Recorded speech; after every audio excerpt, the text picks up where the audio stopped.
All right. In our last video, we added all of the cabinets in our project to our shopping cart. Now we're going to configure these cabinets.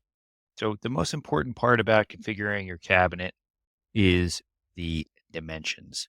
And here you can see added only a few simple dimensions. One thing that we need to pay attention to is the depth is defined to the cabinet box. It doesn't include the cabinet front. So in this case, we have a 3/4 inch cabinet front with a 1/8 gap for the bumper. So our cabinet box is going to be 23 and 1/8 on this side and 12 and 1/8 on this side. And we have a 5-inch chase wall in the middle. So our side panels are going to be 1 inch thick.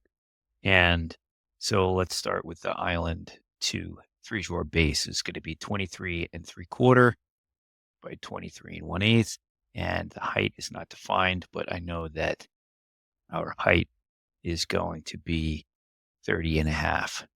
So 23 3/4, 30.5, and it's 23.125. And the precision on these dimensions is typically quite good. A CNC router is accurate to about 5 thousandths of an inch. Okay, so moving on to island 3, our sink base 32. So we're going to have 32, and all of these are going to be the same height and the same depth. Moving along, this is going to be 23 3/4 by 30 1/2 by 23 1/8. And then we have 39 3/4 and 12 1/8 depth.